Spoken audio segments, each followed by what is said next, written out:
रुकिए रुकिए, वॉल्यूम मत बढ़ाइए। वीडियो का वॉल्यूम बिल्कुल सही है, लेकिन कुछ इसी तरीके से आपको भी धीरे धीरे सुनाई देना कम हो सकता है या बंद हो सकता है अगर आप भी लंबे समय से लगातार ईयरफोन का इस्तेमाल कर रहे हो, वो भी हाई वॉल्यूम में। ईयरफोन किस तरह आपकी सुनने की शक्ति को प्रभावित कर सकता है, आज की वीडियो में हम इसी के बारे में बात करेंगे। नमस्कार everyone, welcome back to the channel. सबसे पहले हम आसान भाषा में ये समझ लेते हैं कि हमें सुनाई कैसे देता है। जब कोई साउंड वेव हमारे कान तक पहुंचती है, वो ईयर कनाल से होकर ईयर ड्रम यानी टिम्पैनिक मेम्ब्रेन से टकराती है। ईयर ड्रम वाइब्रेट करता है और ये वाइब्रेशन 3 छोटी हड्डियों मेलिस, इनकस और स्टेपिस तक पहुंचती है। ये हड्डियां वाइब्रेशन को बढ़ाकर कॉकलिया तक भेजती हैं, जहां हजारों टाइनी हेयर सेल्स मौजूद होती हैं।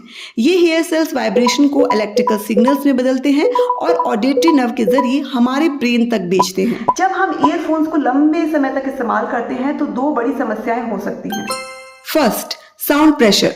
ईयरफोन सीधे आपके कान के अंदर तेज आवाज का साउंड प्रेशर डालते हैं। इससे इनर ईयर के टाइनी हेयर सेल्स डैमेज हो जाते हैं, जो सुनने की क्षमता को कंट्रोल करते हैं।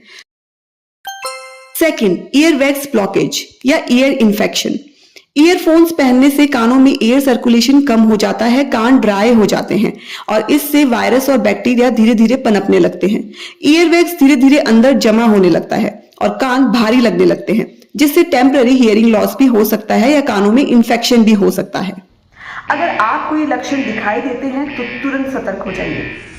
कान में भारीपन, झंझनाहट या रिंगिंग साउंड, बार बार कान बंद लगना, सुनाई देने में दिक्कत, कान में दर्द या सूजन, अगर इनमें से कोई भी लक्षण नजर आए तो तुरंत ईएनटी डॉक्टर से चेकअप करवाना जरूरी है।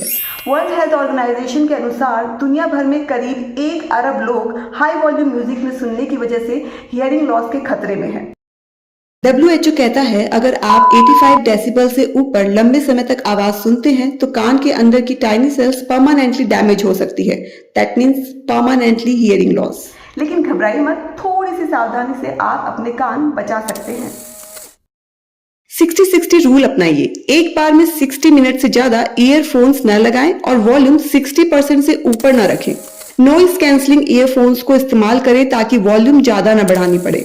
ईयरफोन्स के बजाय कभी कभी स्पीकर का इस्तेमाल करें। रेगुलरली कानों की सफाई करवाएं। अगर कान भारी लगे तो कॉटन बड से साफ करने के बजाय डॉक्टर को दिखाएं। याद रखिए, कान सिर्फ सुनने के लिए नहीं बल्कि बैलेंस के लिए भी जिम्मेदार होते हैं। एक छोटी सी लापरवाही आपकी सुनने की शक्ति को हमेशा के लिए प्रभावित कर सकती है। इसलिए नेक्स्ट टाइम जब ईयरफोन लगाएं तो सोच समझ कर लगाएं।